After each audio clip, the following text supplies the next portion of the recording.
Updated March 19, 2019, 10 hours, 30 minutes and 40 seconds. New Zealand Prime Minister Jacinda Ardern was the first signatory of a national condolence book opened in Wellington on Monday for those killed in the Christchurch mosque shootings. Key points. Ms. Ardern wrote that all New Zealanders were grieving together after the attack. Police were out in force on Monday to assure Christchurch residents of their safety. Maori leaders held a cleansing ceremony outside the Linwood Mosque, as frustration grew regarding burial procedures. On behalf of all New Zealanders, we grieve together. We are one. They are us, she wrote in the book. The shock of the attacks has led to calls for an immediate tightening of laws to restrict access to some firearms, particularly semi-automatic weapons such as the AR-15 rifle used by the shooter in Christchurch. What the public rightly are asking right now is why is it and how is it that you are currently able to buy military-style semi-automatic weapons in New Zealand? And that's the right question to ask, Ms. Ardern told TVNZ earlier on Monday. There are ways we can bring in effective regulation of firearms that actually target those we need to target, and that is our focus. Police were out in force on Monday to assure Christchurch residents of their safety as they returned to their weekday lives, after a lockdown affected parts of the city on Friday after the shootings. Police said the airport in the southern city of Dunedin had been reopened early on Monday, after a suspicious item found on the airfield turned out to be a hoax object.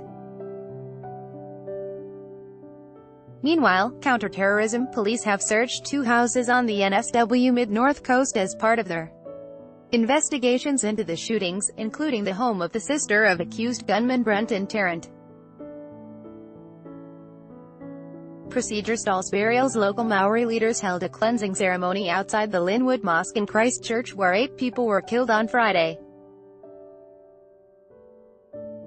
The ceremony was performed to cleanse the building of evil spirits, although the mosque is still a crime scene so they were not allowed to do it inside.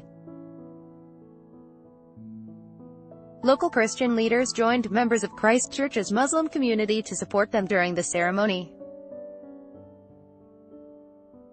Frustration was building among the families of victims as under Islam it is custom to conduct burials within 24 hours, but bodies will not be released until post-mortem examinations are carried out.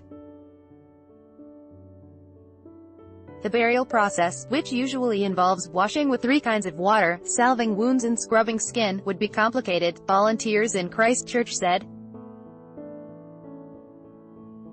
Mo, a volunteer who had flown in from Brisbane to wash the bodies, said the people who died in the mosques were classified as martyrs.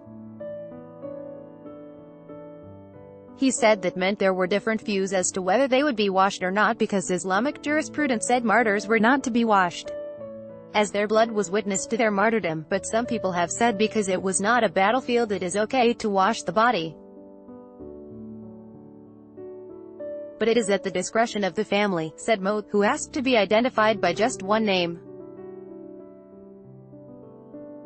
ABC, Reuters. Topics: murder and manslaughter, crime, law, crime and justice, terrorism, unrest, conflict and war. New Zealand first posted March 18, 2019, 13 hours 20 minutes and 50 seconds.